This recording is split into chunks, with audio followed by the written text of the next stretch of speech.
16 years old. Ay, dress ko dito na sinabi ko.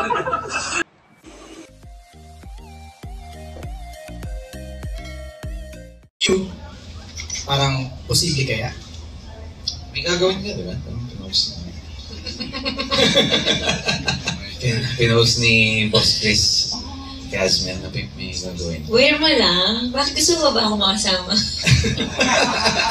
Tinanong ko the spot jackpot. Ayun na, jackpot round! Pinost ng Star Cinema. Eh, ibang press ko yan. Ayun. Pero at least, you know, both of you are Oo open. naman. Oh. Ay, hindi ka mas mag-work. I'm open. Like I said, as long as it's different from Right. parang bagong timpla naman, nakakasawa kung paulit-ulit rin na sobrang kilig or same character or very similar characters. Correct. Parang maganda naman yung no-offer namin sa mga viewers yung ibang side na kaya namin gawin. Nalala ko nga sabi ni Kim, basta maganda material at hindi minamadali. Di ba yun yung sinabi mo sa Yes, akin? madali. Para maganda. Oo. Para ano tayo, nakasilas. Yeah. So ayan guys, confirm nga na magkaroon ng movie ang Kim Pao.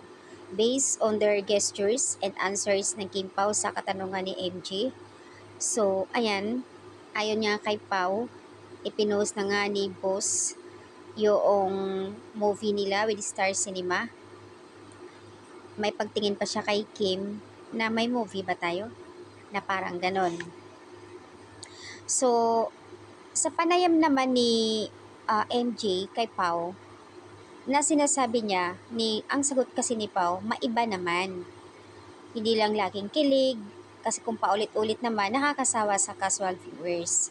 So meaning, yung iba naman yung storyline na gagawin nila. Baka nga tama yung sinabi ng mga ibang entertainment na horror movie with drama. So, ayan, baka nga yun siguro yung talagang gagawin nila. Pero, kasi doon sa unang post ng Star Cinema, wala si Pao. Kaya ang tanong dito, kasama kaya si Pao o surprise? Dahil dito sa katanungan kay Pao na sinasabi lang ni Pao na mas gusto niya yung kakaibang story naman, hindi lang pampakilig. Para maiba naman syempre. At yun yung mai-offer niya sa mga casual viewers para hindi magsawa kumbaga. Sa pagkakaintindi ng iba yung mga siguro nga bashers. Kasi yung iba sinasabi nagsawa na si Pao bilang love team kaya gusto niya maiba naman. Ang pagkakaintindi ko kasi, kumbaga sawa siya pag same lang yung concept. Ibang story naman. Pero hindi naman niya sinabi na ibang love team na ang gusto naman niya. Open siya, open sila, na sila pa rin basta kakaibang story. So yun yung pagkakaintindi ko doon based doon sa sinasabi ni Pao.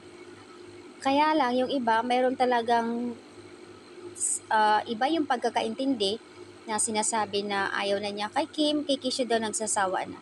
Hindi yun eh. Ang pinag-uusapan yung concept doon na maiba yung storyline. So, but anyways, may mga talaga na hindi nakakaintindi, bashers. So, ayan yung abangan natin guys. Ang sabi naman kasi ng iba, hindi pwedeng i-voice out agad. Surprise pa nga eh.